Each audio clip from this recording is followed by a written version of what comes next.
Bonjour à tous. Alors, on va commencer, il est 9 heures. La salle d'attente va être ouverte encore un 15 minutes pour laisser rentrer les gens qui arrivent avec un peu de retard. Pour votre information, la rencontre est enregistrée. Comme à toutes les fois, elle va être déposée sur la zone client. Vos micros sont désactivés, mais vous avez accès à l'outil de clavardage. Donc, au cours de la rencontre, si vous avez des questions, juste adresser les questions à Alexandra Miot et on va les repérer à la fin de la rencontre. Et on va viser une pause à 10h15, 10h30, là, dépendamment du découpage jusqu'on est rendu. On aura une pause d'une dizaine de minutes à ce moment-là. Je présente aujourd'hui, premièrement, je suis Roberta Bouchereau, porteur de dossier pour le projet RAP. Je présente avec mes collègues Martin Dionne, qui est directeur au service des projets d'implantation et de formation, Hélène Poirier, conseillère en implantation et en formation pour le côté RH, André Richard et Dany Tanguay, qui sont les propriétaires de produits attitrés au dossier. André pour le côté finance et approvisionnement, Dany Tanguay du côté PGRH. On a d'autres collègues chrétiens aussi qui sont en ligne, mais comme vous, leur micro est désactivé pour aujourd'hui. Je vais tenter de changer d'écran. Voilà. Alors, à l'ordre du jour, dans le fond, c'est une mise au point comme on a l'habitude de le faire maintenant.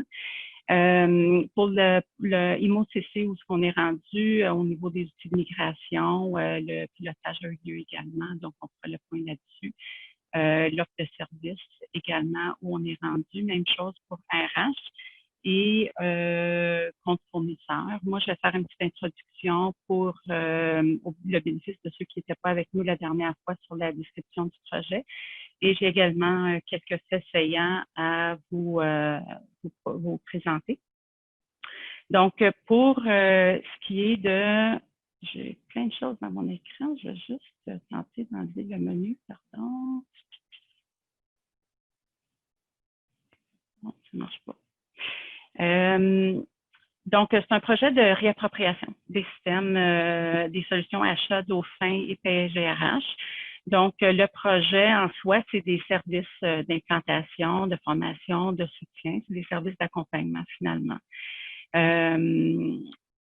On parle beaucoup de la date du 31 décembre, là, quand je fais une description très rapide. Pourquoi la date du 31 décembre est si importante et pourquoi on met une si grande attention au niveau du calendrier de déploiement? Ben, c'est en lien avec la date de fin du support de Microsoft Dynamics AX 2012. C'est la plateforme sur laquelle Mosaic AX est assise. Donc, il y a des risques évidemment associés à un dépassement quand on parle de fin de support et on veut simplement pas se rendre là. Donc, on est très focus pour amener tout le réseau sur les systèmes Dauphin Achat et PGRH avant cette date-là. Encore pour ceux qui assistent une première fois, ben, premièrement, merci. On a vraiment une très belle participation encore une fois ce matin. L'objectif du groupe de travail, en fait, c'est de nous aider, la GRIX, à anticiper et tenir compte des enjeux en lien avec le projet. Donc, c'est le rôle que vous jouez. On a incorporé à chacune des rencontres, à la fin, un formulaire de rétroaction pour que vous ayez tous et chacun la chance d'exprimer comment vous voyez la chose, si vous voyez des enjeux. La participation, en fait, au groupe de travail est très bonne. Puis jusqu'à maintenant, je dirais que les informations qu'on a présentées étaient quand même assez préliminaires. On a eu des questions toujours à la fin des rencontres et un peu de rétroaction, mais pas autant que la participation. Donc, je veux juste vous encourager à ne pas hésiter à nous faire la rétroaction sur tout ce que vous entendrez. Le plus tôt sera le mieux.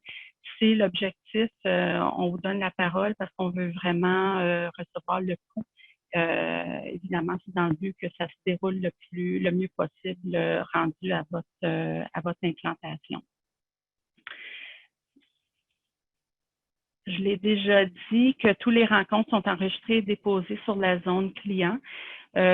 Pour chaque rencontre, c'est pas nécessaire d'avoir assisté à la rencontre précédente. C'est pas non plus obligatoire d'assister aux rencontres suivantes. On cherche simplement à avoir la plus grande représentation possible du réseau et de diffuser l'information à le plus de gens possible impliqués pour s'assurer de bien avancer là, dans le fond. Je disais qu'on a une belle participation. Les 2 dernières rencontres, on avait environ 50 participants. Aujourd'hui, on a environ 100 participants avec une représentation pour 54 centres de services scolaires et commissions scolaires. Donc, c'est vraiment excellent. Aujourd'hui, on va revenir aussi, j'ai mentionné qu'on a fait parvenir des formulaires de rétroaction. On va revenir sur les questions qu'on a pu recevoir ou vos commentaires. C'est intégré à même la présentation. Bon, je peux poursuivre à ce moment-là avec les faits saillants de la dernière période, certaines décisions qui ont été prises et tout ça. Donc, au niveau du pilotage IMO-CC, le bilan a été fait le 17 août. La migration comme telle a eu lieu le 13 et 14 juillet. Le bilan le 17 août, ça s'est bien passé. On passe au déploiement comme prévu au calendrier le 1er septembre. Et Martin vous donnera un peu plus d'informations sur comment ça s'est passé.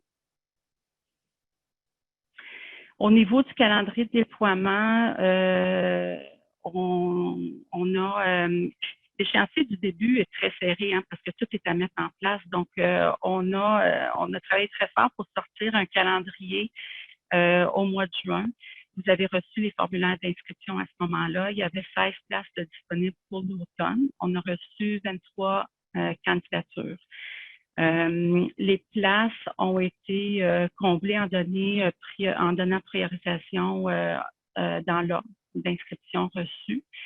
Et pour les clients qui n'ont pas pu avoir une place, il a été convenu de leur donner une priorité lors de la prochaine sollicitation. Donc, ceux qui ont levé la main, les 7 qui n'ont pas eu une place.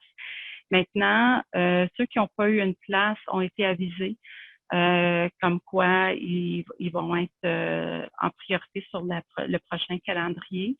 Ceux pour qui on a prévu une place, il y en a certains qu'on a confirmés et plusieurs que pas encore. Et la raison, c'est qu'on est encore à finaliser certains détails au niveau du calendrier. Plus on avance, plus on peaufine, plus on est certain de la durée des implantations.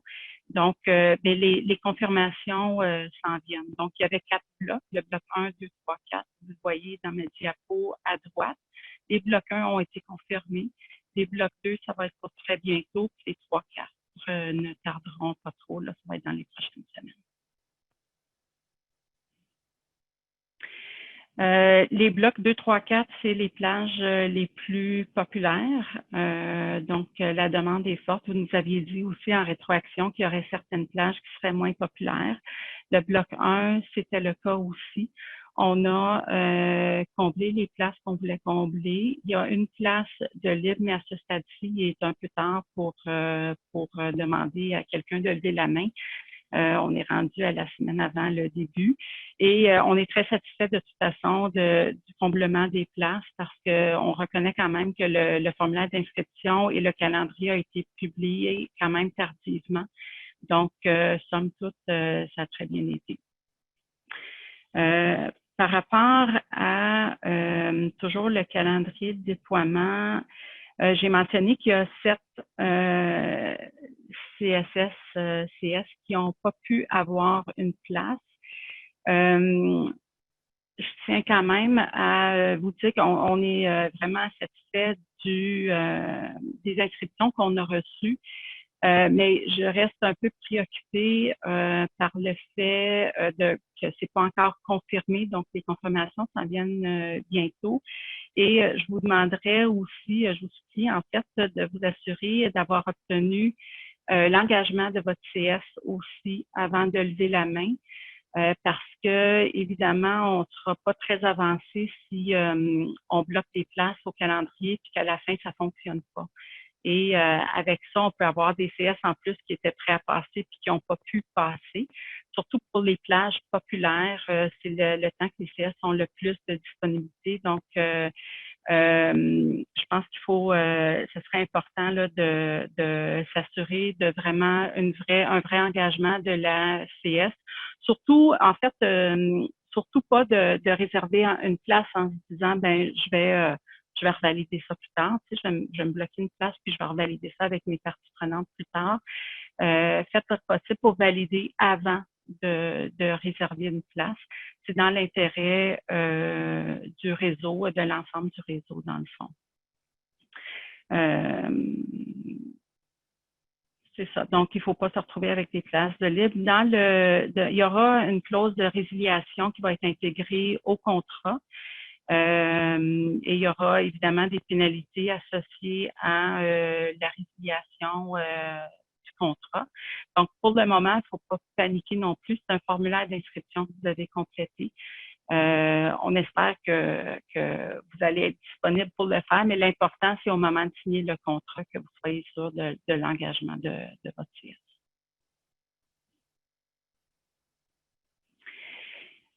Au niveau de la base de données, Mos-ISTO, en fait, c'est la base de données dont André Richard vous a parlé à la dernière rencontre aussi. C'est l'historique, c'est les données. C'est une licence d'utilisation perpétuelle qui vous est remise avec l'implantation. La GRIX n'aura pas de licence de soutien associée à ça. Donc, c'est vraiment une base de données qu'on remet et c'est le centre de services scolaires et la commission scolaire qui vont être responsables de maintenir et faire évoluer cette base de données-là. Il y a une garantie de 60 jours suivant la migration, puis vous aurez 60 jours quand même pour lever la main puis identifier s'il y a un problème ou quoi que ce soit. En passant, la raison que je révise tous ces points-là, c'est parce que vous allez éventuellement avoir un contrat. Puis, j'aime mieux exposer les faits saillants d'avance pour que vous ayez le temps d'y réfléchir et de nous revenir aussi avec votre rétroaction, bien sûr. L'autre point que je voulais amener, c'est aussi la structure de la base de données, c'est la propriété de Microsoft. Donc, il y a des termes et conditions aussi à respecter toujours, à garder en tête qu'ils ont des termes et conditions aussi pour l'utilisation de la structure de leur DB. Donc, il y a certaines limitations reliées à ça.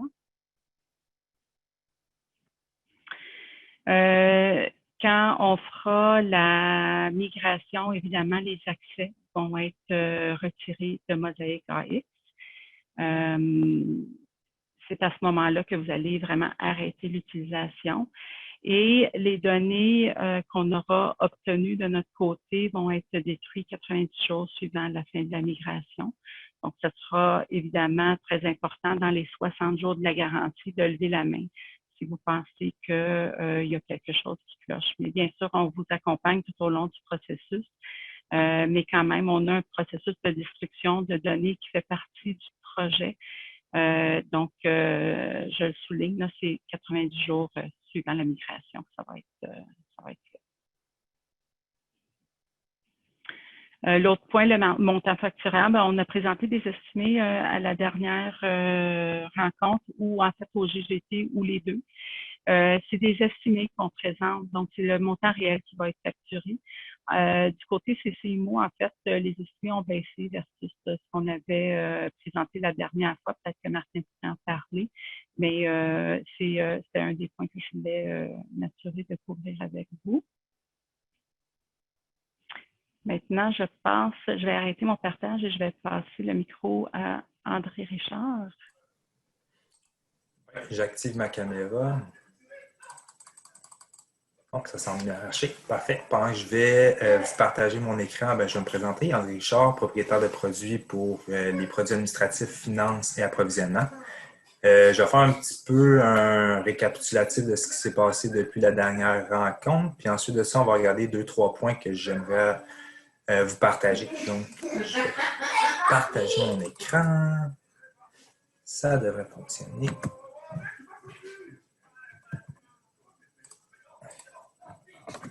Et voilà. Donc, depuis la dernière rencontre, il s'est passé beaucoup de choses de notre côté à nous. On a terminé la conceptualisation des outils migration pour la comptabilité client et les immobilisations.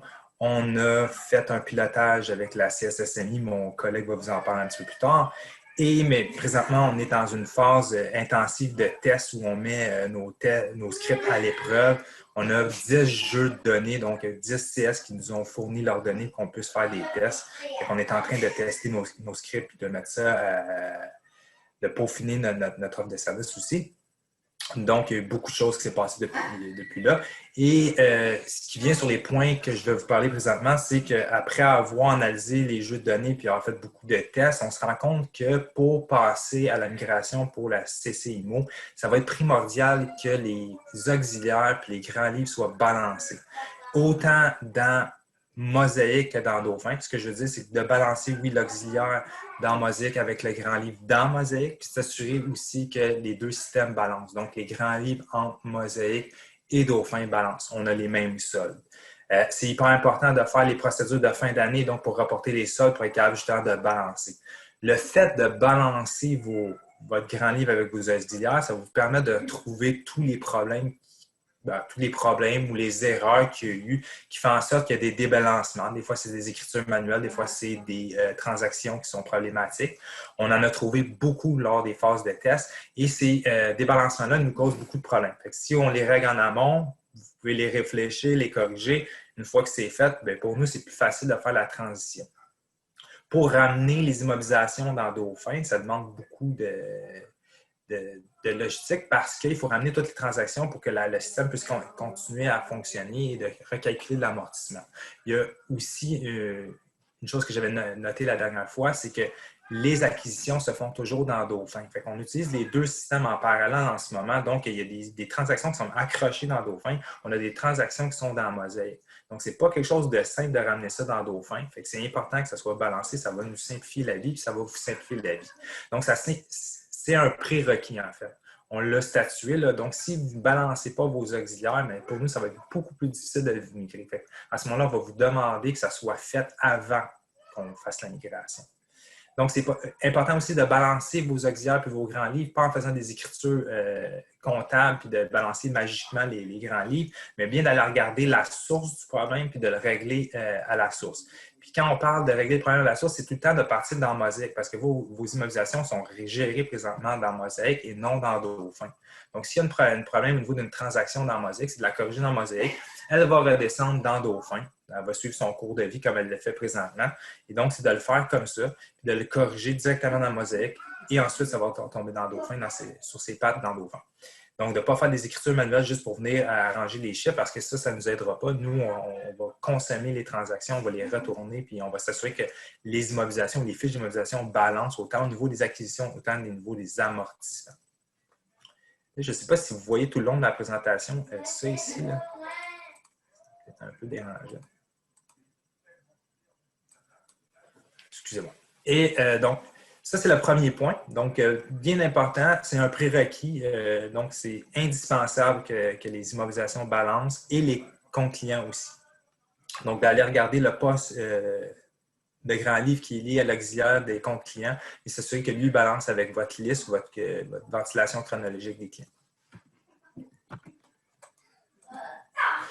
Ensuite de ça, on avait parlé aussi le fait de retourner de Mosaic à Dauphin lorsqu'on retourne dans le système, puis on va raccrocher les dépenses correctement sur les bonnes fiches, puis on fait tout le retour.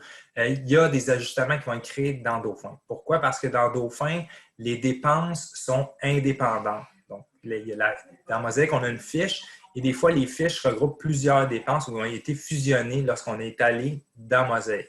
Donc, ce qui fait en sorte que quand on va revenir dans Dauphin, ils vont être réexplosés et ces dépenses-là vivent sur une période prédéterminée par rapport à la fiche. Donc, si on a une fiche d'équipement informatique qui doit durer 3 ans, mais chaque dépense va durer 3 ans, 36 mois bien précisément.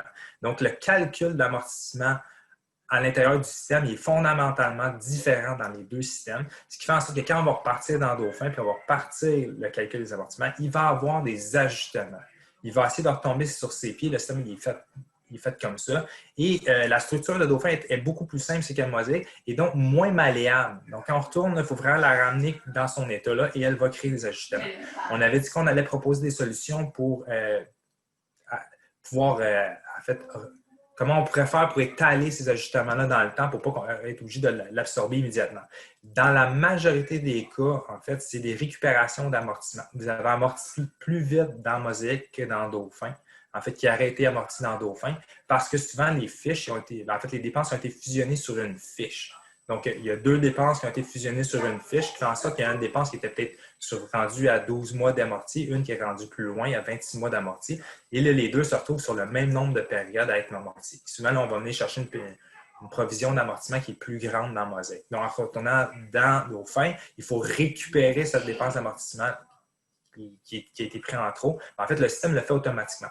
De modifier toute cette façon de fonctionner-là dans Dauphin, pour nous, c'est extrêmement compliqué. Ça demande beaucoup de développement parce que ça touche autant la production des rapports trafic mensuels, annuels, que le module des immobilisations. Donc, on ne voulait pas aller là.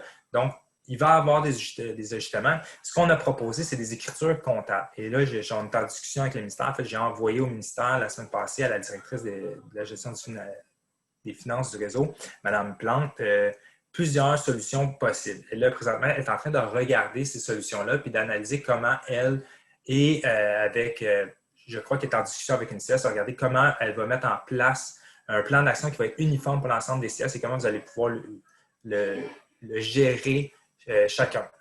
Donc, c'est sûr que ça va être par des écritures comptables. Il n'y a pas moyen qu'on peut le faire. Et les ajustements sont automatiques et ils ne pourront pas être évités.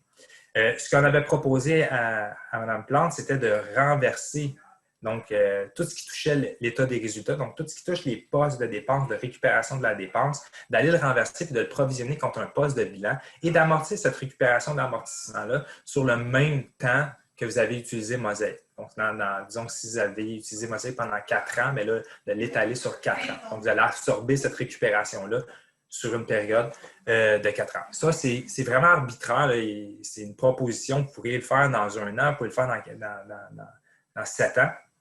C'est sûr que plus vite ça va être fait, moins vous allez devoir manœuvrer avec des écritures comptables. Parce qu'on s'entend, c'est une écriture comptable par année pour le provisionner ou annuel ou peut-être même au trimestre ou mensuellement. Donc, la directrice de la gestion des finances, elle va regarder ça et est en train de planifier ce qu'elle veut faire. Nous, on ne peut pas renforcer leurs décisions, mais on a fait des propositions. On avait proposé aussi de pouvoir renverser complètement l'écriture des ajustements et de toucher aussi les postes qui sont en lien avec l'auxiliaire des immobilisations. Sauf que, par contre, dans ce cas-là, il faut toujours faire un renversement de l'écriture le jour d'après pour être sûr que l'auxiliaire balance avec le grand livre et là, vous allez avoir plus de facilité à faire le suivi au niveau des immobilisations. Si ça ne balance pas, c'est extrêmement difficile à faire un suivi. Donc, de faire des écritures à la fin d'une démarcation et là, ensuite, de la renverser le lendemain et de provisionner tranquillement aussi, ça peut être quelque chose qui peut être fait. Sauf que moi, ce que je propose pour que ça soit plus simple, c'est de ne pas aller toucher les postes qui touchent les auxiliaires. Donc, tous les postes de la série, disons 0,18, donc au niveau des immobilisations, de ne pas aller les renverser puis s'assurer que l'auxiliaire balance en tout temps avec le grand livre. Beaucoup plus facile à gérer. Donc, ça a été transmis. On attend toujours, on est en discussion, on attend voir ce qui va être décidé. On avait transmis les écarts d'ajustement qui avaient été faits dans le pilotage de CSSM. Sachez qu'il y a plusieurs variables qui font que ces ajustements-là pourraient être plus grands. Donc, le nombre de temps que vous êtes dans Mosaïque. Souvent, ces écarts-là sont gérés par des dépenses qui sont mises après la date de la mise en service. Donc, vous commencez une construction d'une école, vous mettez en service l'école, puis là, 1 an après, vous rentrez une facture de 100 000 $. Bien là, quand ils ont rentré dans Mosaïque, les deux dépenses sont fusionnées dans la même fiche. Et là, la dépense qui a été rajoutée 1 an après va être amortie sur le même nombre de périodes. Donc, elle va être amortie plus rapidement que la dépense initiale. Et là, il y a une provision d'amortissement qui a été prise en trop dans Mosaïque. Et quand je dis qu'il a été pris en trop dans Mosaïque, il n'y avait pas, c'était comptablement correct. C'est juste que la façon qu'il calcule dans Dauphin, lui, il va les séparer, ces dépenses-là. Ils vont vivre individuellement et ils vont être amortis sur 36 périodes, donc, ou 3 ans ou 50 ans. Et donc là, à ce moment-là, les deux dépenses vont être amorties pleinement sur la durée qu'il doit. Et là, il va générer des écarts pour ramener ça au bon chiffre, au chiffre qui s'attend. Donnez-moi une petite seconde. Pardonnez-moi. Donc, ce qui fait en sorte que ces ajustements-là, dépendamment si vous avez fait des transactions après la date de la mise en service, si les montants de ces écarts-là sont plus grands et le nombre de périodes que vous avez passées dans Mosaic, ça va jouer sur les ajustements. Il y a tous les ajustements aussi au niveau des erreurs qui ont été occasionnées dans les systèmes. Donc, si vous faites des transactions, des amortissements doubles, il y a eu des erreurs dans Mosaic qui ont été faites. Quand on va les ramener dans Dauphin, Dauphin, lui, va retomber sur ses pattes et là, il va vouloir corriger ces erreurs-là. Il va dire non, c'est ce montant-là qui aurait dû être amorti. Il va nous l'envoyer aussi en ajustement. Donc, ça fait partie de ça. Dans le pilotage qu'on a fait, il y en avait de ça aussi. Donc, on s'est rendu compte qu'il y avait eu des erreurs au niveau des calculs des amortissements. On avait provisionné trop d'amortissements pour certaines immobilisations. Ce n'était pas le retour ou la migration qui engendrait ces ajustements-là, mais bien des erreurs. Donc, ça aussi, ça peut créer des ajustements. Autre point important, lorsqu'on a fait la phase de test, on s'est rendu compte qu'il y a certaines CS ou centres de services qui avaient fusionné des fiches d'immobilisation lors de la migration dans Mosaic. Donc, on allait dans Mosaic, on ne pensait pas de revenir un jour dans Dauphin. Et là, on avait fusionné des fiches ou bien on avait décidé de tout simplement pas importer certaines fiches, mais on avait effacé du journal d'importation au jour de la migration.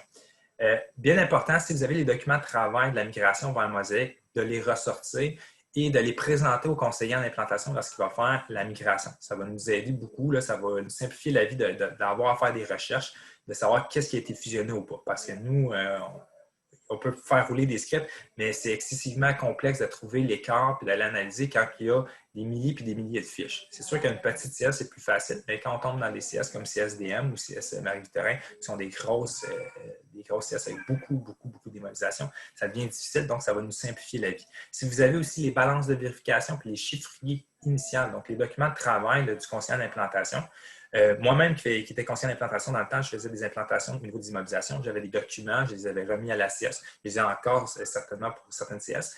Donc, ces documents-là, de peut-être les fournir à votre consultant, ça va simplifier notre migration de beaucoup. C'est tout pour ma part en termes de nouvelles au niveau des outils de migration pour comptabilité client IMO. Nous, on continue notre phase de test et comme vous le savez, le calendrier d'implantation commence à partir de la semaine prochaine, le 1er septembre. Donc, on va tomber en implantation. On devrait avoir peut-être des petits ajustements qui vont se créer au cours des migrations et ça, je vous en ferai part à tous les comités aviseurs. Donc, je vais maintenant passer la parole à Martin qui va continuer. Je vais arrêter mon partage. Ouais, merci beaucoup. Puis là, c'est mon tour de partager mon écran. Mon écran qui est, je pense bien que c'est celui-là. Voilà. Oups, comme ça.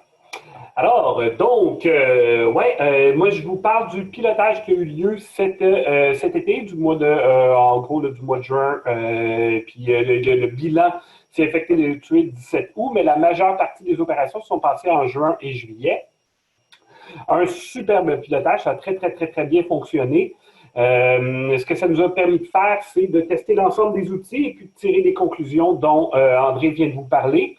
Et puis de tester le service aussi, et puis de voir le nombre d'activités qui sont prévues, et puis l'échéancier, et puis l'ensemble des services d'accompagnement. Ça a très bien fonctionné. La CS est revenue à Dauphin exactement comme prévu. Il n'y a pas eu de grandes surprises dans tout ça. Donc, la préparation était exceptionnelle de la part de la CS. On savait, on savait aussi qu'on était dans une période charnière. Ça coïncidait avec la fin d'année. On jouait avec toutes ces données-là puis ces variables-là, mais de part et d'autre, de la part des conseillers en implantation et de la part de la CS, il y a eu vraiment là, un très bon travail d'équipe qui s'est fait et puis tous les jalons ont été atteints et puis ça s'est très bien fonctionné. Ça a très bien fonctionné. On a fait une rétro aussi à partir des commentaires reçus par la CS. Pendant le déroulement du pilotage, on avait des échanges fréquents et puis on a fait des petits ajustements. Et puis à la fin, on a fait une full rétro pour tirer des leçons apprises. Et puis déjà, là, on a fait des ajustements sur la formule qu'on vous propose. On a changé quelques petites choses dans l'échéancier des services.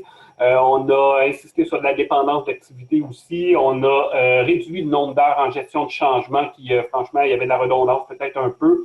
Et puis, on a adapté la formule pour vraiment être plus près de vous et puis soutenir votre effort là-dedans. Et puis, les ajustements, je marquais juste ajustement, c'était à la documentation puis au contenu des formations. Mais c'était presque plus cosmétique, là. C'est juste aller un petit peu plus ici, un petit peu moins là, puis donc être le plus près possible là, des résultats complets. Fait que voilà, donc ça, c'était le pilotage. Commission scolaire Seigneurie des Mille-Îles, qui est quand même pas non plus la plus petite commission scolaire de la province, là, on va s'entendre.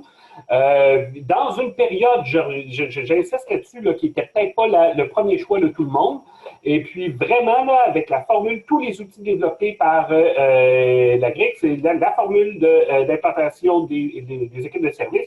L'équipe CS, là, qui a vraiment été extraordinaire là-dedans, ben, on a réussi à tout faire exactement dans l'échéancier prévu. Fait que bravo, vraiment, bravo à tous. Bravo à CSSMI aussi. Voilà. Oups, attendez, je vais mettre le focus à la bonne place, ça va me peser sur mes pitons. Juste un petit rappel de l'offre de service, comment ça se déroule tout ça. Pour les CS de l'automne et puis pour toutes les CS, là, quand on est en comptabilité client et immobilisation, donc le premier moment de migration, ça se passe en 3 moments. Il y a une préparation, une réalisation puis la fermeture.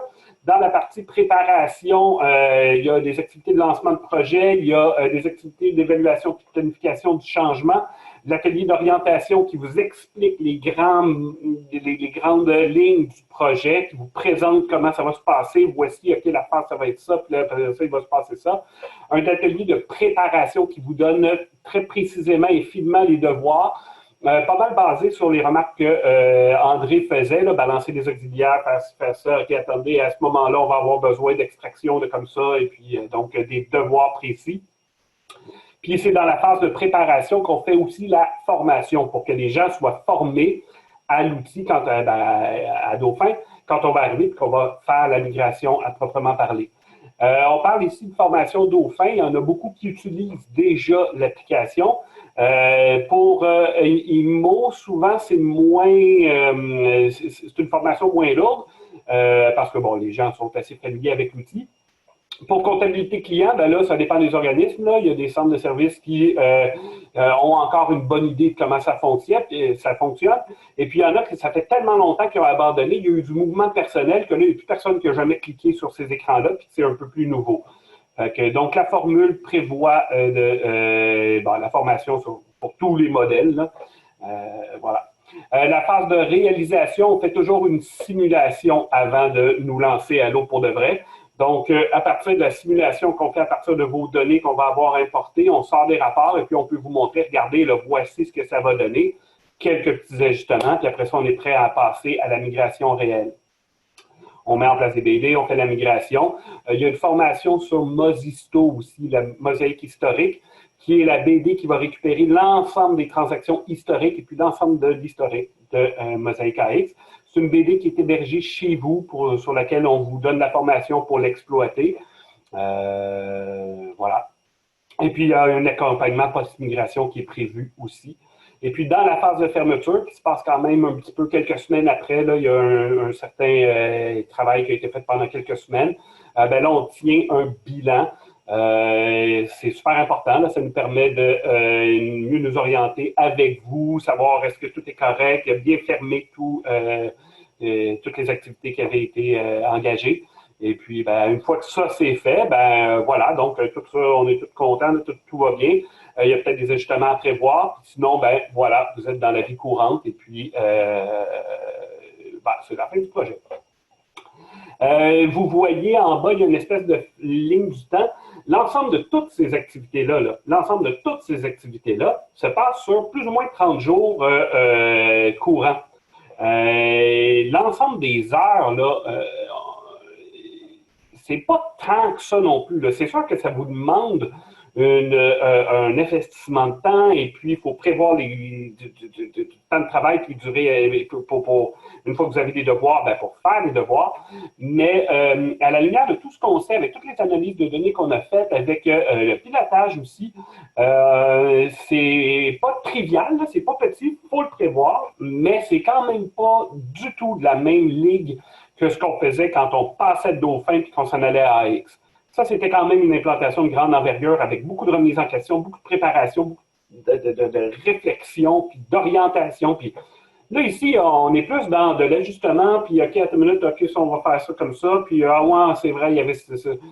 Puis on revient, puis voilà. Donc, le projet est beaucoup plus simple dans sa nature. Plus ou moins 30 jours, donc, pour couvrir l'ensemble des activités. Je reviens un peu sur l'offre de service. 4 cohortes pour l'automne. Roberta le disait, là, il y a 23 CS qui sont portés volontaires. Il y en a 16 qui ont été approchés ou qui vont se faire approcher. Là, on est en train de regarder. Il y a beaucoup de contraintes. Hein? Les plages sont là, mais après ça, il y a de la dépendance d'activité, ce qui fait qu'on aurait tellement vraiment aimé là, pouvoir ce matin vous dire que tout le monde est confirmé, mais qu'on est encore en train de travailler pour attacher des morceaux. La première cohorte, elle est confirmée. La deuxième, troisième, quatrième, on est en train d'attacher les derniers morceaux. Sachez qu'il n'y a personne qui a plus hâte de pouvoir tout confirmer que moi. Quoi qu'encore, je pense que Yves Martin-Beau aussi a vraiment hâte que ce soit confirmé. Il y a beaucoup de gens qui ont hâte que ce soit confirmé. On fait vraiment, vraiment, vraiment beaucoup d'efforts pour aller le plus rapidement possible. Mais on ne peut pas escamoter non plus des enjeux qui sont importants. Là. Fait qu'on ne peut pas dire, OK, on va confirmer, puis après ça, se tourner de bord. Non, c'est super important que quand on confirme, c'est qu'on confirme. Là. On ne dit pas, ah ouais, on confirme, puis on ajustera après. Non, on ajuste avant, on confirme après, puis c'est ce qui fait que vous pourriez avoir l'impression que le délai est long. Il l'est probablement, mais on préfère jouer de prudence et puis attacher tous les morceaux avant de confirmer. On sait aussi qu'il y a des périodes de pointe. Hein? Il y a des CS il y a des plages qui sont plus populaires que d'autres. Et puis là, présentement, on était à 4 CS, 4 CS, 4 CS, 4 CS, donc une offre linéaire puis une demande en courbe. On essaie d'être imaginatif puis de voir comment, après l'automne, pour l'hiver puis probablement les prochaines saisons, comment on est capable de moduler la courbe pour répondre à la demande. Il n'y a rien de simple là-dedans, il n'y a pas de magie, on n'invente pas des spécialistes en IMO et en comptabilité client comme ça, mais quand même, on a ça en tête, là, et puis, écoutez, dans mes rêves les plus fous, là, on va être capable de vraiment vous offrir quelque chose de plus intéressant, probablement pour l'hiver. Donc ça, c'est une préoccupation qu'on a au service, d'être plus près de la courbe de demande qui nous vient, plutôt que de vous offrir un service linéaire.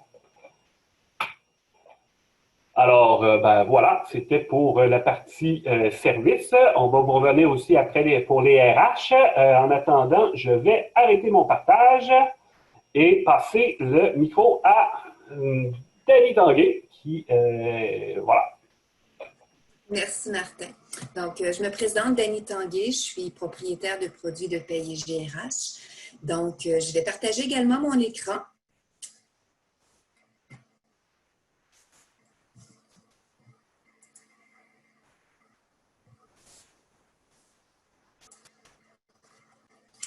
Normalement, nous devrions arriver sur la page, effectivement, des informations. Donc, le volet RH, aujourd'hui, je tenais à vous donner des précisions sur la nature de nos travaux, où on en est rendu, vous parler également des sondages. Bref, je vais passer en revue ma présentation, mais normalement, je vais être en mesure de vous donner quand même une très bonne idée du portrait au niveau informatique, développement pour les outils. Donc, je me lance.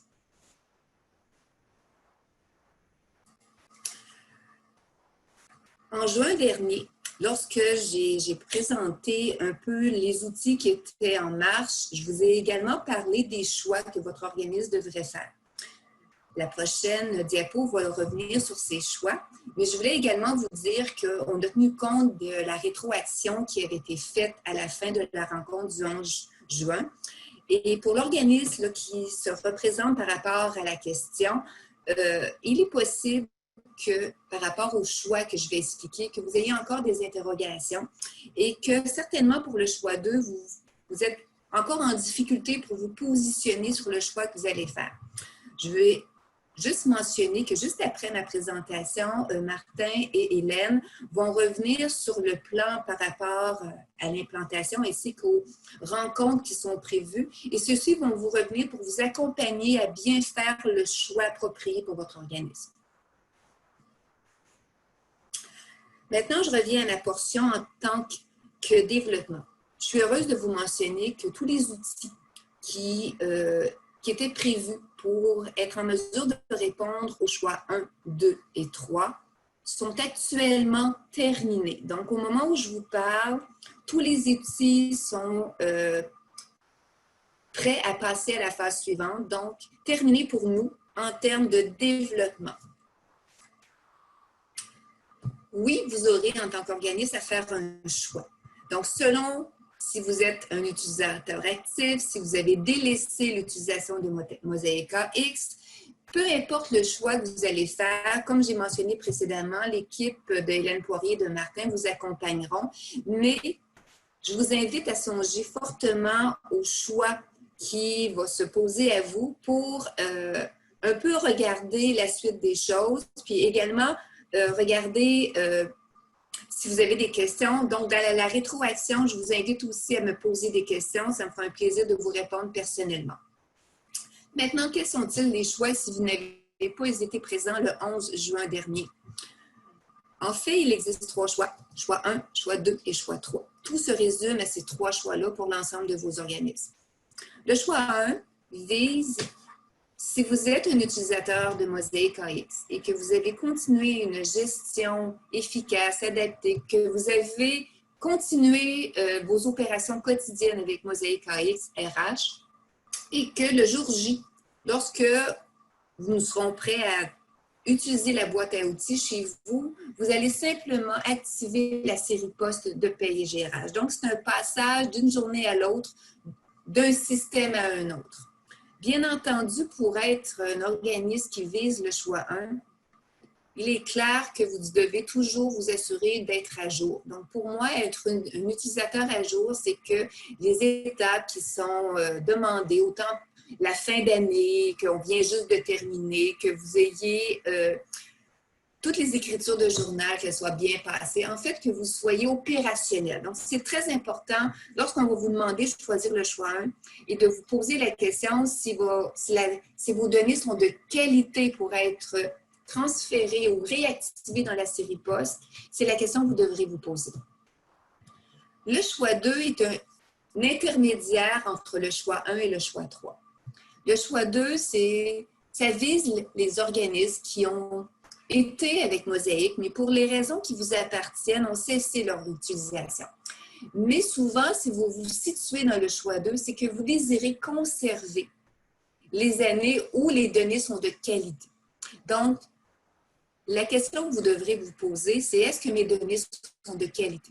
Est-ce que je veux conserver, au moment où je serai avec la série poste de PSGRH, les données au niveau des postes des années antérieures, des années budgétaires antérieures? Est-ce que mes données sont de qualité? D'accord? Donc, ça sous-entend également, si vous êtes un choix 2, qu'actuellement, vous n'utilisez plus Mosaic. Donc, vous travaillez à partir de PSGRH, mais que Mosaic a été délaissé depuis un certain temps. Donc, si, comme je répète, c'est très important, si vous avez des doutes, l'équipe d'Hélène Poirier sera les meilleurs conseillers par rapport à la situation de vos données au moment où on sera rendu à faire le choix final. Le choix 3. Le choix 3 est le choix le plus facile. Vous avez été avec Mosaic et vous avez délaissé les opérations à l'intérieur de Mosaic AX/RH et vous ne tenez pas, c'est très important, vous ne tenez pas à conserver des données.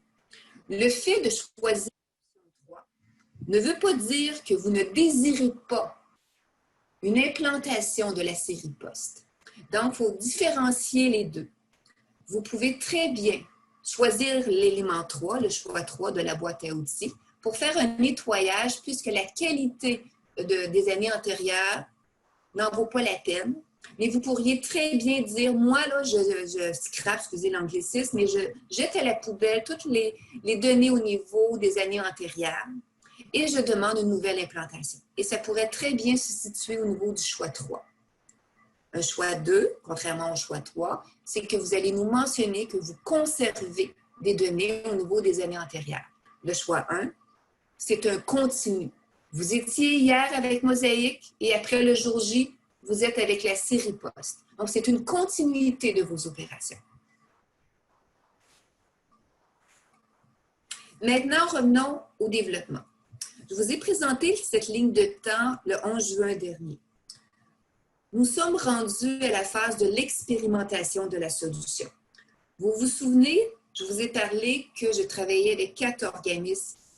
Et les 4 organismes, vous allez le voir un petit peu suivant, quels sont-ils? Mais avec les 4 organismes, je m'apprête à tester chacune des boîtes à outils en fonction des choix propres, des choix qui sont probables, parce que la commission scolaire peut encore changer d'idée, mais les choix probables par rapport vraiment à leur base de données.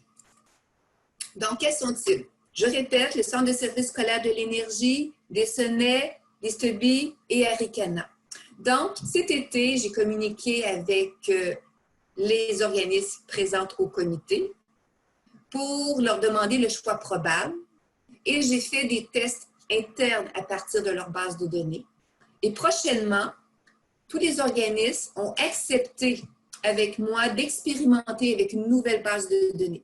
Donc, dans les derniers jours là, qui viennent de se passer, j'ai communiqué avec les 4 organismes pour leur demander une nouvelle banque test complète de leurs données. Et en fonction de leur choix probable, je vais tester mes boîtes à outils pour voir si tout se passe bien. L'expérimentation est en contrôle interne à la GRIT. Donc, la commission scolaire s'assoit avec Teams, on regarde et on va faire avec eux, devant eux, l'expérimentation avec leurs données. Bien entendu, l'expérimentation va permettre à l'organisme de regarder la qualité de ses données, de regarder dans quel état elle se situe. Mais la boîte à outils visait des objectifs qui étaient la convivialité, la facilité. Donc, avec les 4 organismes, on va vérifier si on a répondu à nos objectifs de convivialité, de facilité et de prise en main complète. Donc, ce que j'entends par prise en main complète, c'est au moment du jour J. Les outils vont faciliter, dans le fond, la suite continue des opérations.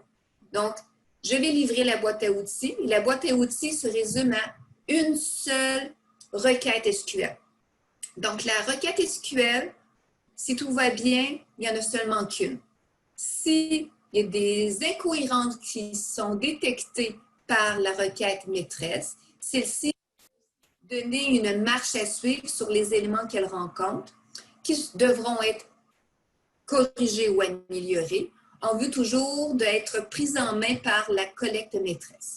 Donc, pour revenir à l'expérimentation, si tout se passe bien, d'ici les 2 prochaines semaines, les 4 organismes auront expérimenté avec une base de données reçue à l'interne à la GRIT, donc auront une très bonne idée de comment ils vivront le pilotage ou l'implantation, tout dépendant là, du plan qui sera présenté par Mme Hélène Poirier tout à l'heure.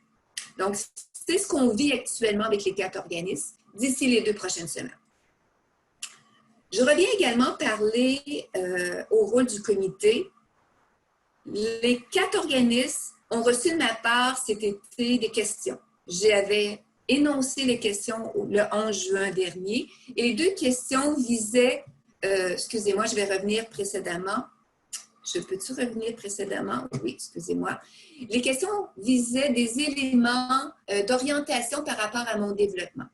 Je vais aller regarder avec vous les réponses, mais je visais à avoir de l'information particulière pour vérifier jusqu'à où je devais me rendre en termes de développement informatique.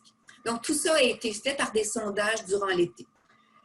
Considérant que je me suis retrouvée dans une situation précaire, ce qui veut dire qu'avec les 4 organismes, je me suis retrouvée dans des positions où je n'avais pas nécessairement une réponse qui me permettait de savoir si je devais ou non aller de l'avant sur un développement précis. J'ai envoyé les mêmes questions à l'ensemble de tous les organismes qui ont Mosaïque. Donc, que vous soyez sur le comité ou que vous ne soyez pas sur le comité, vous avez reçu des questions de ma part par courriel, vous demandant quels étaient des enjeux que je vais vous présenter, des enjeux sur les postes liés et les pièces jointes qu'on va regarder ensemble. Donc, j'ai envoyé le fameux sondage avec les questions aux 20 organismes. J'ai reçu 13 réponses qui m'ont permis de me faire une tête sur ce que je devais développer. Donc, sur les 20, j'ai reçu des réponses m'aidant de 13 organismes. Malheureusement, j'ai 7 organismes qui n'ont pas répondu pour diverses raisons. Mais ce qui est important de retenir pour la suite, c'est que sur les 13 organismes, les organismes suivants m'ont mentionné que 7 sur 13, donc près de 54 % s'orientaient vers le choix 1. 1 sur 13 s'oriente sur le choix 2 au niveau de la boîte à outils et 5 organismes sur 13 s'orientent sur le choix 3. Donc, ce qui est important pour moi, c'est le poids au niveau des choix probables. On s'entend, c'est un choix probable. Vous aurez la latitude de changer d'idée. Mais moi, cet été, je devais savoir un peu où s'en allait vers quoi. Donc, majoritairement, les organismes qui m'ont répondu, bien entendu, vont choisir le choix 1 ou le choix 3. Je vous ai mentionné que j'ai posé également des questions à tous les organismes qui ont Mosaïque AX sur les postes liés et les pièces jointes. Je voulais savoir si je m'en allais dans un développement pointu par rapport à ces deux enjeux. La question 1 qui a été posée. Est-ce que le fait que vous deviez intervenir manuellement pour les postes liés jumelés est un enjeu pour votre organisme? C'était important pour moi de savoir si je devais le prendre en main au niveau de la boîte à outils que je visais clé en main, ou si, en fonction des réponses reçues, la prise en main pouvait être faite par l'implantation. Donc, voici les réponses que j'ai reçues au niveau de la question sur les postes liés. J'ai mis en surlignage en jaune les réponses. Je n'ai pas mentionné l'organisme, ce n'est pas important, mais ceux qui m'ont répondu, vous devriez trouver vos réponses là-dedans. J'ai mis en jaune ceux pour qui le poste lié était un enjeu. Et je veux juste vous réconforter que malgré le fait qu'il ne soit pas clé en main à l'intérieur de la requête ou de la boîte à outils, on travaillera avec vous pour regarder et au moment de l'implantation, l'équipe des services vous accompagnera également. Donc, la réponse au niveau du poste lié, j'ai uniquement 2 organismes qui m'ont mentionné qu'ils avaient un enjeu.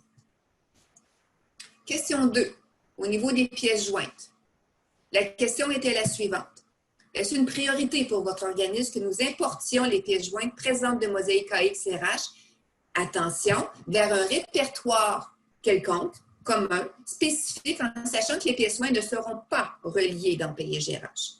Ce qui était mentionné également, et ceux qui ont fait l'installation de la version 4.0.168.45 le savent déjà, vous avez maintenant la latitude au niveau de la série poste, au niveau du poste, des affectations du dossier, de lier maintenant des pièces jointes. Donc, la facilitation d'aller relier une pièce jointe est faite à l'intérieur de PayGRH.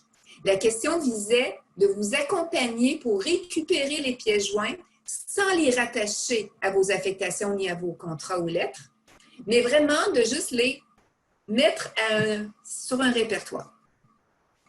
Voici les réponses reçues.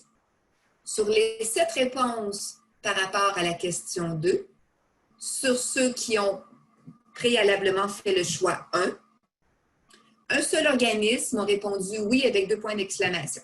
Donc, un organisme sur 7 a un enjeu sur de l'aide pour les pièces jointes.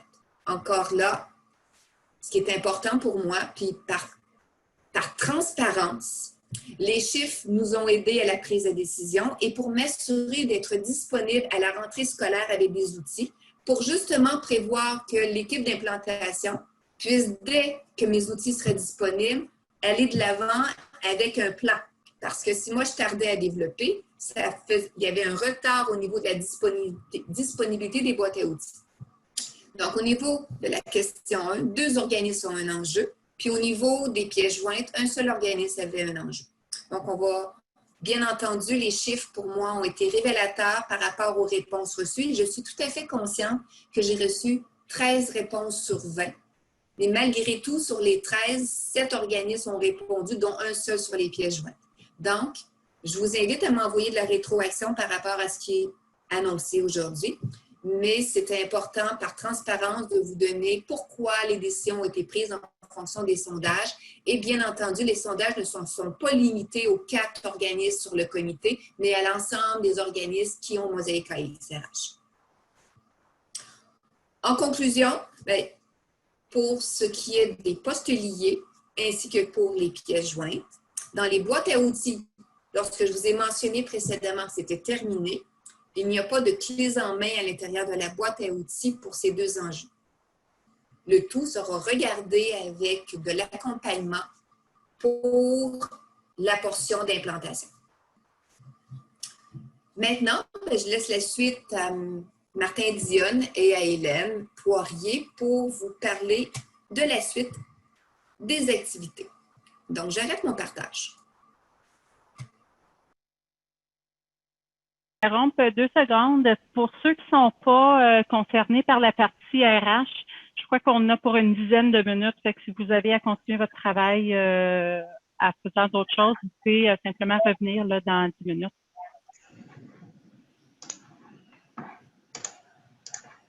Effectivement, là, la partie qu'on va débuter maintenant, on va parler des services RH, puis vers où on se dirige vers les services RH. Ouais, peut-être plus 10, mais vous comprenez que, bon, bref, voilà. Alors, je reviens un peu sur quelques points qui ont été soulevés par Dani. Le contexte dans lequel on est en train d'élaborer l'offre de service. Je vais passer rapidement la parole à Hélène Poirier, qui est la chef d'équipe au service tout ce qui est RH à la GRIX. Mais quelques concepts. Là. Dani vous a expliqué l'expérimentation, il y a eu de la cogitation, et puis bref, la trousse d'outils est en train d'être développée, on termine le développement. Et puis nous, à partir de ces outils-là, on est en conception de l'offre de service, et puis on devrait finaliser la conception, donc trouver la bonne formule dès cet automne. On va vous donner quand même les grandes lignes de là où on est rendu. Tous les détails ne sont pas encore complètement réglés, mais on a quand même une assez bonne idée de là où on se dirige. L'offre de service est basée sur les trois choix là, que Dani vous exposait tout à l'heure. Donc, ceux qui sont actifs en RH, ceux qui sont actifs en vont dans poste, et puis là, c'est une transition de AXRH vers poste dans paye et GRH. Ceux qui ont arrêté d'utiliser RH et puis qui n'utiliseront pas, qui souhaitent utiliser la série poste dans RH. Donc, vous utilisez AXRH, mais vous utilisez poste RH, poste paye et GRH.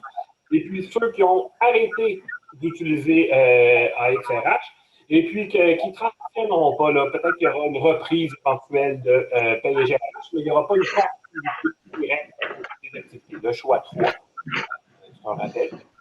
Et puis, encore une fois, Dani vous invitait à nous faire part d'une rétroaction, et puis ça nous nourrit, hein, on a besoin de cette rétroaction-là.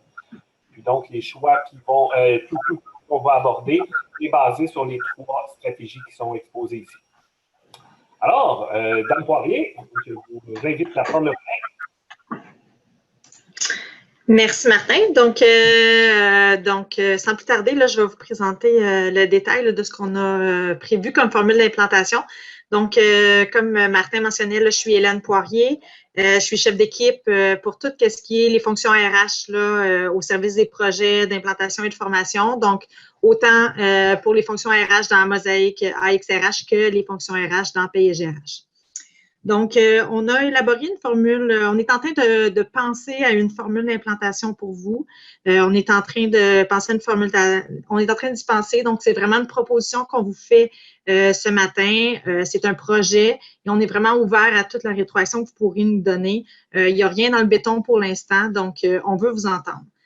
Ce qu'on a pensé pour vous, c'est un parcours qui est basé sur les choix que vous faites, là, les choix 1, 2, 3 que Dani a présenté et que Martin vous a rappelé. Donc, et ce que vous voyez présentement à l'écran, finalement, c'est la proposition pour les organismes qui feront le choix 1 ou 2. Donc, pour tous ces organismes, ce qu'on prévoit, c'est une première phase de présentation. Donc, on aimerait rapidement, en septembre, vous présenter la gestion des postes dans PayGRH. Donc, on a eu des interactions qui ont été ouvertes dans ServiceNow, on a parlé avec des organismes. On sait que pour vous, dans certains cas, même je dirais la plupart des cas, vous n'utilisez pas la gestion des postes dans PayGRH avant d'avoir Mosaic. Donc, c'est nouveau pour vous. Donc, on aimerait prendre le temps rapidement quand même, mais de vous faire une petite présentation du module, de ce qui est possible avec, pour qu'après, vous puissiez confirmer votre choix. Donc, vous avez déjà présenté pour certains organismes votre choix à l'équipe de développement. Ils s'en sont servis pour baser tout le travail qu'ils ont fait, mais vous aurez la possibilité là, de revenir sur votre choix s'il y a lieu. Donc, on va vous demander de le confirmer votre choix, puis on aimerait vous demander de le faire rapidement au courant vers la fin du mois de septembre 2020. Suite à ça, une fois que les choix seront confirmés, donc il y aura une phase de préparation. Donc, durant la phase de préparation, on veut prévoir un atelier d'orientation avec vous pour présenter vraiment le projet, l'implantation, tout ce qui en découle.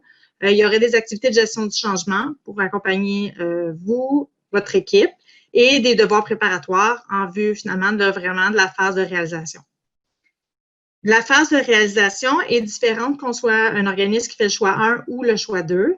Dans le cas d'un organisme qui fait le choix 1, donc qui était actif dans Mosaic AXRH, on a écrit ici, comme je vous dis, c'est un projet, on a écrit migration technique, mais en gros, ce sera avec la trousse qui a été développée par l'équipe de développement avec Dani. Puis en gros, c'est une réactivation des postes. Donc, on prend les postes qui étaient dans Mosaic et on les migre, on les réactive dans la série postes de PayGRH. Pour les usagers, les organismes qui feront le choix 2, donc qui ont cessé d'utiliser Mosaic RH, à ce moment-là, ce qu'on vous propose, c'est une initialisation des postes. Donc, on ne réutiliserait pas les postes qui sont dans Mosaic AXRH si vous nous mentionnez qu'ils ne sont pas à jour. On ne construirait ni plus ni moins de nouveaux postes à partir des emplois que vous avez dans la rémunération de PayGRH. Donc, on ferait une initialisation des postes et que vous soyez un organisme qui est dans la situation du choix 1 ou du choix 2, il y aurait évidemment des formations pour que vous, votre équipe, puissiez utiliser optimalement la gestion des postes dans PayGRH. Finalement, on termine avec une phase de fermeture, de consolidation. Donc, on vous propose une petite relance de formation. On aimerait retourner chez vous quelques semaines après la réalisation pour vérifier comment ça va avec vos équipes, voir s'il y a des choses qu'on peut revoir avec vous en formation et faire un bilan. Donc, en gros, c'est la formule qu'on vous propose. Dans le bas de l'écran, vous voyez un échéancier. Donc, comme je vous mentionnais au début, pour ce qui est des organismes qui font le choix 1 ou 2, la phase de présentation se déroulerait au mois de septembre, donc d'ici quelques semaines. La phase de préparation, vous voyez qu'il y a plusieurs dates différentes. Donc, si vous êtes un organisme du choix 1, vous auriez le choix entre décembre ou février. Donc, décembre 2020 ou février 2021. La préparation-réalisation, qui sont les activités les plus importantes, se déroulerait en gros sur 2 mois. Donc, vous auriez le choix entre faire ce changement-là, cette transition en décembre-janvier, ou la débuter en février 2021 et la faire en février-mars, si vous êtes un organisme du choix 1. Voilà. Concernant les organismes du choix 2, on lirait un petit peu plus tard dans l'année, donc vous auriez le choix entre février-mars pour vraiment la phase de préparation-réalisation, ou avril-mai en deuxième plage horaire possible. Donc, on est vraiment en phase de proposition projet, c'est pas coulé dans le béton, je vous le rappelle. On a une idée du nombre de commissions d'organismes qui pourraient choisir le choix 1. On a une idée du nombre d'organismes qui pourraient choisir le choix 2, mais on vous laisse la chance de changer d'idée et de confirmer votre choix. C'est pour ça qu'on offre 2 cohortes pour chaque choix, puis qu'on irait là, selon vos besoins puis selon la réponse que vous nous donnerez finalement. Tout ça pourrait finalement un peu plus se concrétiser là, en septembre, octobre.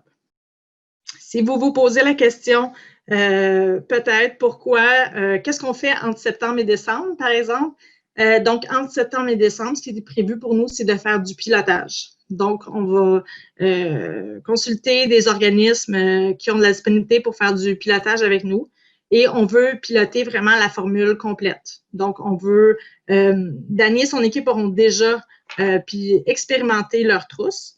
Donc, on va avoir des super trousses. On n'est pas inquiète, mais on veut vraiment piloter la formule complète. Donc, on veut piloter les ateliers, les activités de gestion de changement, les activités de gestion de projet, les formations. On veut vraiment piloter le tout pour avoir le pouls puis faire des ajustements, si requis, avant d'arriver chez vous à partir de décembre. Donc, voilà l'échéancier qui est proposé pour les organismes qui feront le choix 1 et 2. Il y a aussi d'autres fonctions complémentaires qui sera possible d'implanter, de recevoir de la formation. Donc, les 3 premières fonctions, la liste de priorités, les séances d'affectation, la planification des effectifs, ce sont des fonctions que certains d'entre vous utilisaient dans Mosaic AX RH. Si vous souhaitez les utiliser dans PGRH, il y aura de la formation qui sera disponible. La 4e fonction, qui est suivie de la masse salariale, qui est une fonction qui a toujours été dans PGRH, qui n'a jamais été dans Mosaic AXRH, il sera possible de l'activer, de l'implanter suite à votre implantation de la gestion des postes dans PGRH, si vous le souhaitez. Donc, les plages horaires sont vraiment, sont pas très précises. On parle de saison ici, printemps-été, automne. On va y aller, comme on vous mentionnait, on est en phase de conception, on n'a pas encore tous les détails. On va y aller selon votre rétroaction, selon votre intérêt. Mais on voulait vous mentionner ce matin qu'on ne l'a pas oublié, ces petits bouts-là, qu'on en tient compte puis qu'on le prévoit. Hélène, je vais juste me permettre, es-tu capable de reculer? Vous voyez aussi que, bon, le contexte, c'est la réappropriation des applications patrimoniales. Ici, on est dans des fonctions complémentaires qui ne font pas, à proprement parler, partie du projet de réappropriation, parce que ce n'est pas des choses qui étaient toutes dans AX ou qui sont nécessairement liées directement à l'utilisation de AX. C'est pour ça que vous les voyez après les phases qu'on vous présentait, là, qui parlent plus de l'automne puis de l'hiver. Donc, c'est d'autres services qu'on sait qui sont dérivés du contexte, mais qui ne font pas partie directement du projet RAP. Alors, il se passe après. Et puis, c'est juste parce qu'on sait que ces types de services-là vont devoir être offerts, là. Mais ils sont un petit peu à l'extérieur du projet lui-même de RAP. Alors, c'est la seule, juste pour dire que il y a le projet RAP qui est sortir les gens de AX, et puis il y a les projets d'implantation de la série poste sur PGRH. Et puis, le contexte fait qu'il y a un lien entre les deux, mais le projet lui-même n'a pas un pont direct très fort entre les deux. Tout de suite, détail que je voulais ajouter. Merci, Hélène. Très intéressant. Merci, Martin. Puis si je peux faire du chemin un petit peu, si on a envie d'en parler un peu plus longtemps, c'est qu'en fait, ces fonctionnalités-là, la gestion des postes est un prérequis. Donc, on ne pourrait pas le faire avant non plus. Donc, on devait nécessairement le faire après parce qu'il faut vraiment avoir implanté la gestion des postes au préalable. Puis aussi, on a en tête que vous ne viviez pas de perte de fonctionnalité.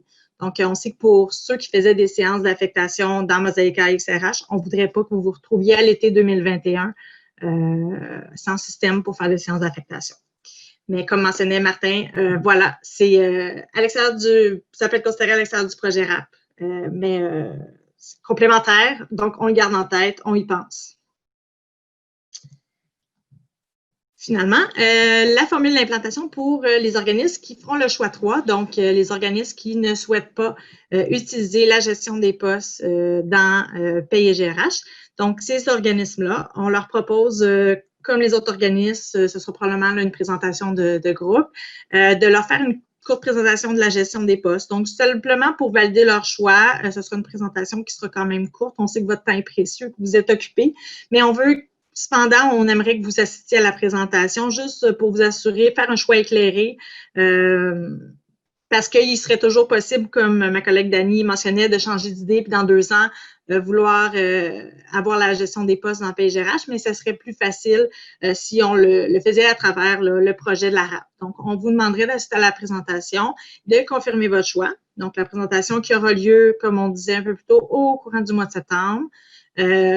Ensuite, suite à cette présentation-là, si vous nous confirmez que vous êtes vraiment un organisme du choix 3 qui ne souhaitait pas implanter la gestion des postes dans PGRH, à ce moment-là, il y aura la livraison de la trousse, des trousses à outils développées par l'équipe de développement avec Dani. Donc, les trousses seront rendues disponibles avec la version 4.0.172. Donc, la livraison de cette version est prévue fin septembre ou début octobre.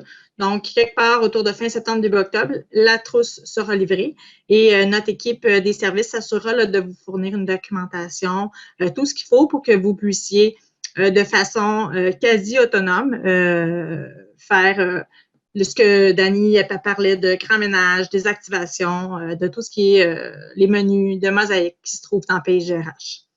Donc, vous pourriez faire ça quelque part autour de fin septembre, début octobre. Comme je vous disais, c'est un processus. Dani et son équipe se sont assurés que la trousse était vraiment conviviale, facile. Donc, c'est quelque chose que vous pourrez faire quasi seul. Tout de même, notre équipe au service, on va être disponible pour vous s'il y a des questions, pour le soutien et tout ça, évidemment. Et une fois que ça aura été fait, bien, il y aura une phase de fermeture, consolidation, où est-ce qu'on fera un petit bilan avec vous juste pour confirmer que tout s'est bien passé, que tout est fait.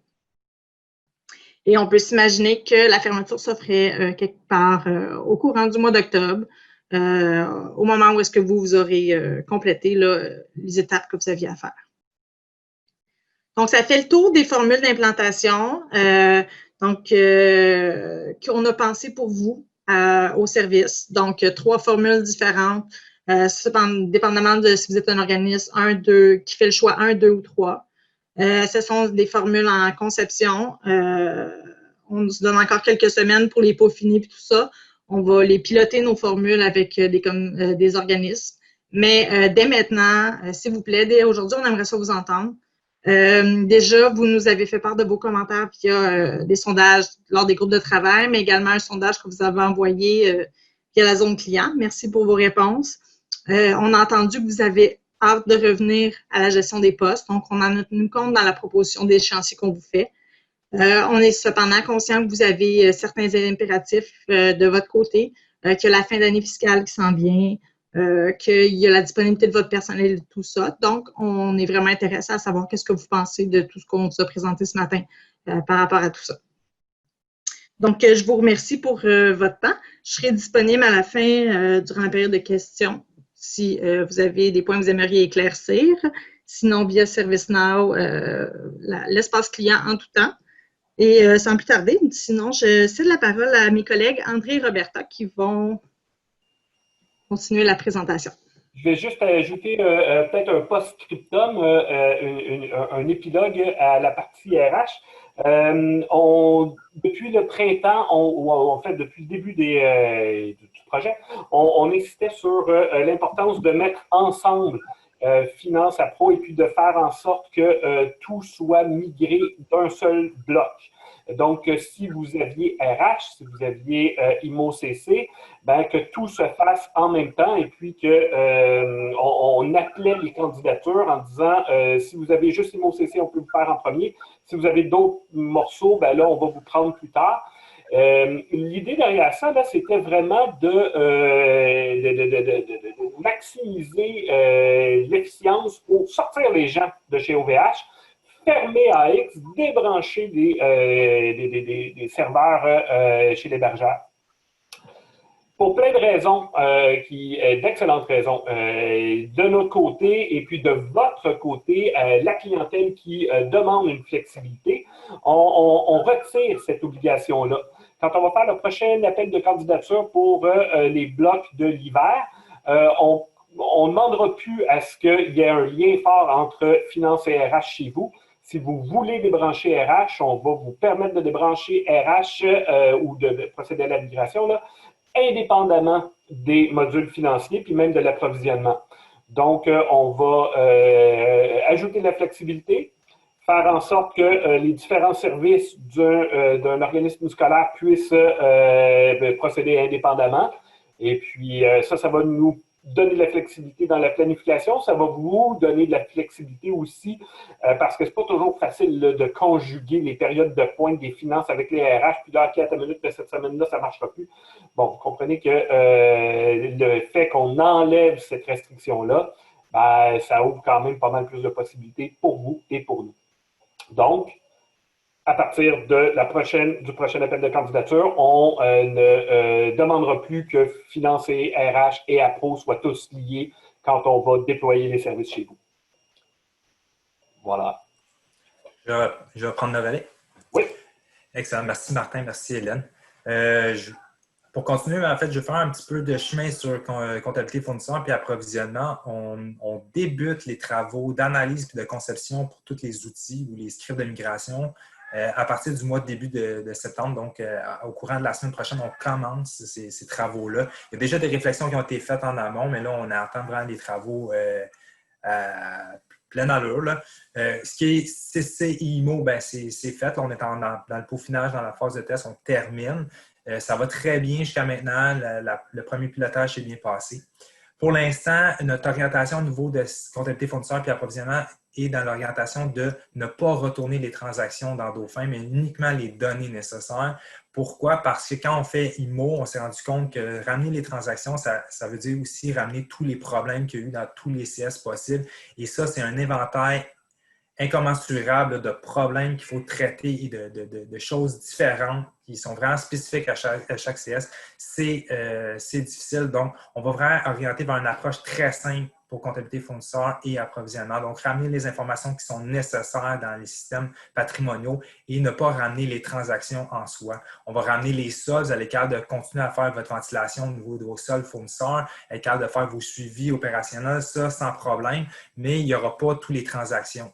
On va vous fournir, comme on avait dit dans la première activité là, de comptabilité client et immobilisation, des outils qui vont vous permettre d'aller regarder tout l'historique qui a été fait dans Mosaic. Donc, Mosisto, la banque de données de Mosaic, en fait, qu'on appelle Mosisto, avec des outils de recherche qui sont des requêtes SQL qui vous permettent d'aller voir toutes les transactions. Donc, on peut sortir rapidement les factures fournisseurs qu'il y avait dans Mosaic, on peut sortir rapidement les factures clients, on peut aller voir les produits, on peut aller voir absolument toute l'information qu'il y avait dans Mosaic. La plupart des informations sont là. On a enlevé certains champs et certaines données qu'il y avait dans les bases de données pour pas qu'il y ait de bris de confidentialité. Les numéros d'assurance sociale, ça a été enlevé. Il y a certaines informations qui n'avaient aucune utilité pour les CS, qui sont des configurations par rapport à Mosaic, ne se retrouveront pas là dans ces bases de données-là. On a extrait aussi les pièces jointes pour les mettre en part pour réduire l'envergure des bases de données, donc que ce soit plus facile aussi à transporter entre la GRIX et les commissions scolaires, ou en fait les centres de services maintenant. Donc, on va vraiment orienter une approche qui est vraiment au niveau des données et non au niveau des transactions. Ça, c'est jusqu'à maintenant. Ça se peut que ça change. On est en analyse. Là. Il n'y a rien encore de coulé dans le béton. On est en train de regarder les différents scénarios. Puis on regarde aussi l'impact que ça a. Et là-dedans, on rentre tous les projets aussi qui sont communs, là, qui ont une application administrative, dont le nouveau projet du ministère, le GIS. On va avoir plus de nouvelles lors de la prochaine rencontre. Donc, la prochaine rencontre, je vais vous faire un statut sur où on en est au niveau des outils de comptabilité fournisseur et approvisionnement. Puis on reviendra aussi sur tout le premier bloc d'implantation CCIMO pour voir comment ça a été si on a peaufiné notre offre de service, s'il y a eu des changements. Je vais vous inviter à la fin de poser des questions si vous avez des questions, aussi d'aller remplir les formulaires pour nous donner de la rétroaction. On l'apprécie grandement, là, comme aujourd'hui, toute votre participation, votre présence, c'est très apprécié. Donc, si vous êtes capable de nous donner de la rétroaction, nous dire des choses, des fois, on ne voit pas toutes. On essaie de voir le plus large possible, de penser à tous les scénarios. Il y a beaucoup de scénarios différents et beaucoup de processus différents dans les commissions scolaires ou dans les organismes scolaires. Donc, votre rétroaction, ça vaut de l'or pour nous, ça nous guide aussi. Donc, je vous invite à remplir le formulaire de rétroaction, puis je vous remercie. Et je passe la parole à Oui, pour terminer, en fait, je voulais juste qu'on fasse un petit survol là, du plan de projet que je n'ai pas présenté au début de la rencontre, mais lors des 2 dernières. Donc, vous voyez où on se situe ici, 2020, presque au début septembre. Donc, on a terminé notre pilotage. On débute les implantations. Ça, c'est la longue ligne, c'est le début des implantations pour IMO-CC. Pardon. Pour CFA Pro, on débute la conception des outils de migration. Donc, c'est ce que André vient de parler. Le pilotage va débuter, prévu pour l'hiver. Et côté RH, on a terminé la conception des outils. Donc, comme Dany a mentionné, là, on est à l'expérimentation éventuellement, le pilotage. Donc, ça avance bien. On est toujours on track. Et c'est tout. Ça conclut la présentation. Donc, Alexandra, on pourra ouvrir pour les questions. Alors, on avait une question d'Hélène Goyer. Dans le cadre de la sécurité des données sensibles, est-ce que les NAS seront protégés dans la base de données Mosisto? En fait, dans Mosisto, comme je viens de mentionner, on enlève complètement le numéro d'assurance sociale. En fait, il vit déjà dans d'autres logiciels, donc il n'y a pas besoin d'être là, c'était de la redondance, donc on va complètement l'enlever. Il n'y aura pas...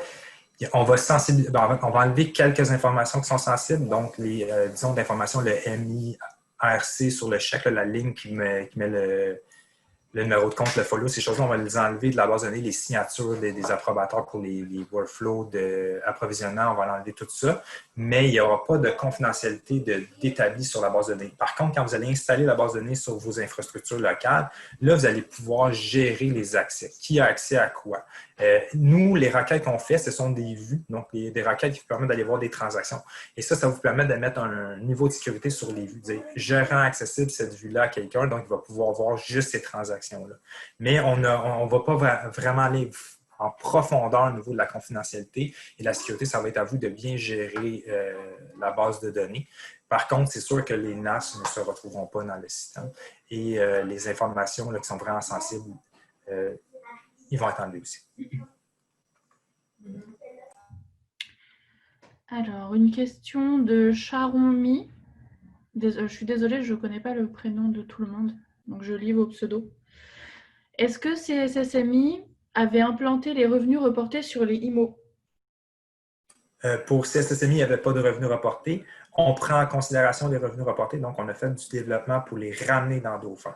Donc, on va créer des fiches maintenant qui s'appellent des fiches de revenus reportés, donc avoir un négatif qui vont en moins et vers le positif, qui vont reporter le revenu, donc étaler ce revenu-là dans le temps. Là, ça va fonctionner. Fait que si vous avez implanté des fiches de revenus reportés dans Mosaic, on va les ramener dans Dauphin. Alors là, je pense que c'est Chantal Boudreau. Donc, chez nous, nous avons Moz RH que nous avons arrêté d'utiliser avant le Covid. Nous avons un outil maison concernant la gestion des postes. À l'époque, lors de l'implantation de Moz, le tout devrait gérer la gestion des postes. Donc, nous ne désirons plus utiliser Mosaic et nous ne paierons pas les frais pour l'implantation de la gestion des postes. Nous avons un logiciel maison. Je crois qu'il n'y a pas d'impact, à moins qu'il me manque de l'information. Alexandra, si je peux me permettre de répondre. Donc, si je comprends bien votre situation, je crois que vous êtes dans le choix 3. Donc, vous faites partie des biens commissions scolaires qui aviez implanté Mosaic AX RH. Vous ne l'utilisez plus et vous ne souhaitez pas utiliser la gestion des postes dans PayGRH. Donc, à ce moment-là, pour vous, ce qu'il y aurait, ce serait la livraison de la trousse qui est en cours de développement presque finalisé. Donc, la livraison de la trousse qui vous permettra finalement là, de faire le grand ménage des menus et de tout ça pour qu'il n'y ait plus de Mosaic RH là, dans vos systèmes.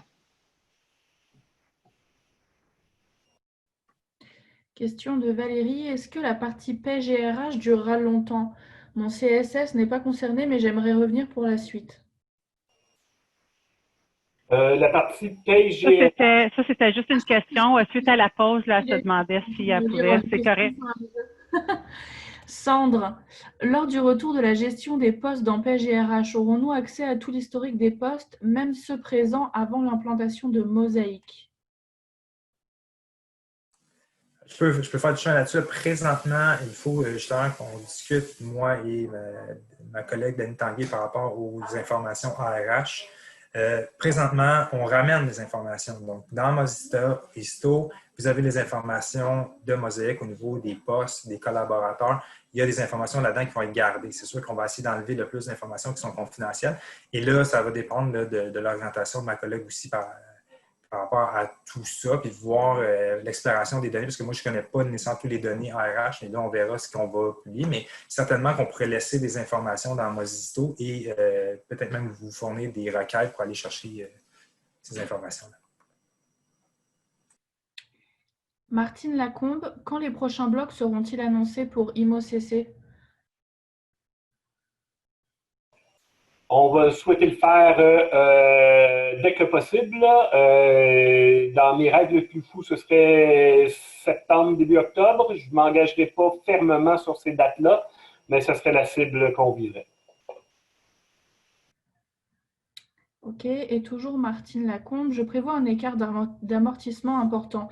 Est-il possible de simuler avant la réappropriation? Malheureusement, on n'a comme pas le temps de simuler des gens autres que ceux qui font la migration. Ceux qui font la migration ont fait dans une phase de simulation avant la phase réelle, donc c'est fait en 2 étapes. Par contre, avant même de faire la simulation, il serait important de balancer vos auxiliaires et de gérer ces écarts-là. Donc, il va falloir analyser vos comptes et d'aller faire les corrections nécessaires. C'est sûr que si vous avez besoin d'aide, bien là, il va falloir demander de l'aide peut-être au soutien ou au niveau de la GRIX, mais il faut vraiment balancer. Là. En fait, c'est les opérations habituelles là, de fin de mois, de fin de période, d'aller regarder qu'est-ce qui ne balance pas entre mon auxiliaire et mon grand livre, puis qu'est-ce qui ne balance pas entre mes 2 systèmes. Une fois que vous faites ça aussi, vous tombez sur tous les problèmes d'amortissement. Mais ça, c'est prérequis avant même de rentrer en phase de simulation. Alors, Alexandre Témence, j'espère que j'écorche pas le nom. Dans le cadre du retour au système patrimoniaux pour APRO, ça implique un retour à achat. Qu'est-ce qui est prévu si achat n'était pas déployé dans toute l'organisation? Ça, écoute, il y aura des possibilités d'aller vers achat si on veut avoir un système achat. Il y a pas beaucoup de CS, mais il y en a quelques-unes qui n'ont pas achat présentement. Donc, malheureusement, il n'y aura pas de système. Là. Ils vont être pris pour soit retourner dans Excel s'ils faisaient des transactions dans Excel. Et s'ils veulent, bien, ils peuvent aller vers achat. Et là, on va pouvoir migrer les données au niveau des produits dans achat. Ils vont être capables de faire les commandes dans achat. Mais comme j'avais mentionné tantôt, on va dans une optique où on ne ramènera pas les commandes. On va demander aux CS de fermer probablement leurs commandes avant l'implantation ou de les tenir les plus serrés possible jusqu'au moment où ils savent qu'ils vont implanter. Et là, de fermer ceux qui sont courants et les rouvrir dans l'achat. Mais c'est sûr que si vous n'avez pas achat et que vous implantez achat, bien, toutes les données ne sont pas perdues non plus dans Mosaic. On va pouvoir les pousser. Donc, tout ce qui est produit, tout ce qui est aussi min-max, on va pouvoir tout ramener ça. Mais c'est sûr qu'il n'y a pas d'autre solution que ceux-là. Et toujours Alexandre, est-ce qu'une implantation d'achat dans tous les services et établissements est prévue afin que tous puissent préparer des bons de commande dans achat? C'est dans la même optique que Martin a dit tantôt au niveau de RH puis l'implantation d'un module de payage RH, c'est des projets indépendants. Donc, si la CS veut avoir achat, il faut qu'elle fasse une demande auprès de son représentant, dire j'aimerais avoir achat. Et là, on va prévoir un projet d'implantation pour achat, elle avec tout le processus d'implantation de ce module-là ou de ce système-là. Ça fait partie de la conception des services qu'on entreprend à peu près maintenant là, sur tout ce qui a approvisionnement. Là, on va regarder exactement plus finement là, quels sont tous les scénarios en cours dans les CSS, organismes scolaires. Et puis, donc, on va plus finement trouver les bonnes méthodes. Comme André disait, par exemple, là, nous, on va ramener ce qui est dans AX vers un achat. Si on tombe à l'extérieur de ces patterns-là, ramener AX vers rien, ben là, il va falloir regarder vers ce que ça implique.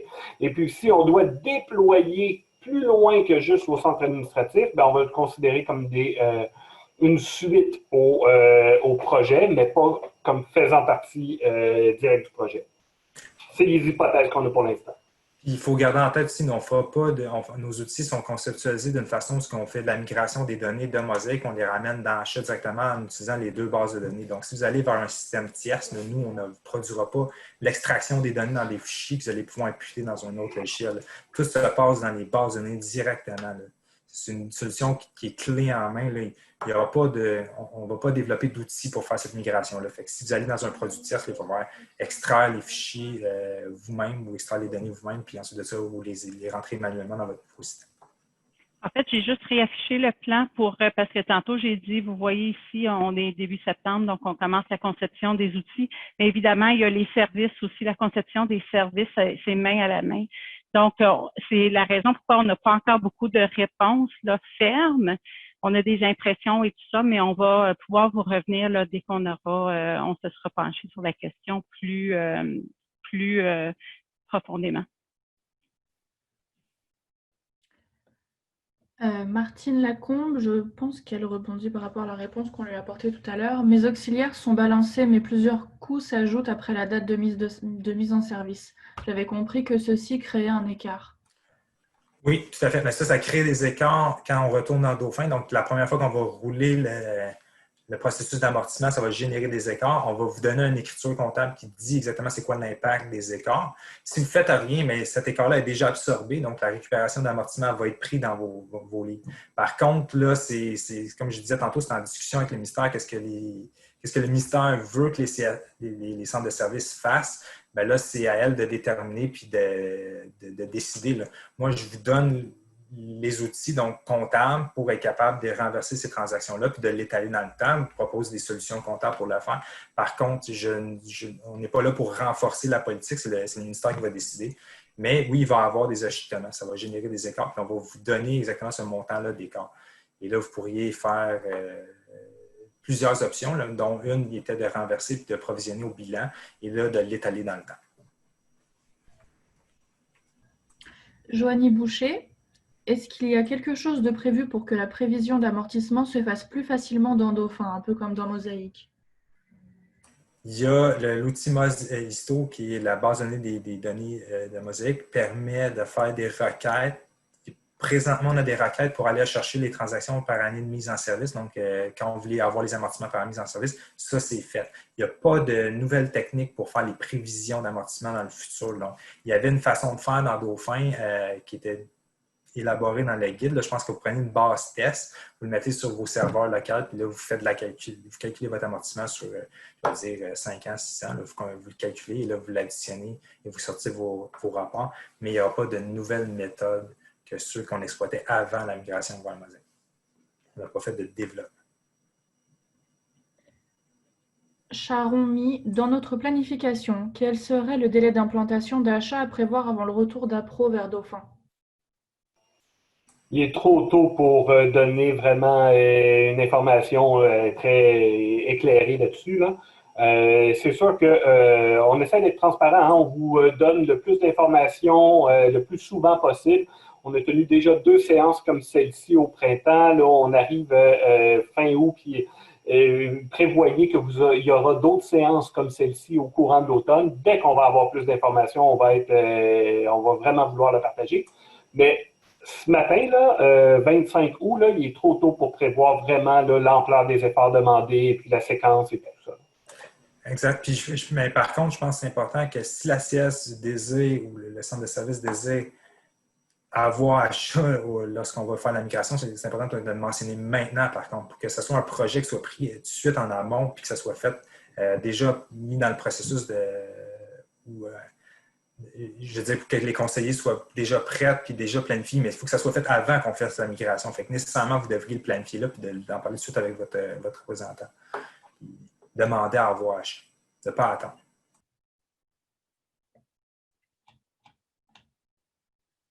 Pour l'instant, je n'ai plus d'autres questions. C'est excellent. Donc, il ne me reste que de vous remercier pour votre participation. Encore une fois, je vais envoyer le formulaire. On vous remercie d'avance de votre rétroaction. C'est très important pour nous. Ça vaut de l'or, comme André a dit. Et là-dessus, je vous souhaite une belle journée. Bonne journée à tous. Merci beaucoup. Merci à tous. Bonne journée. Merci. Au revoir.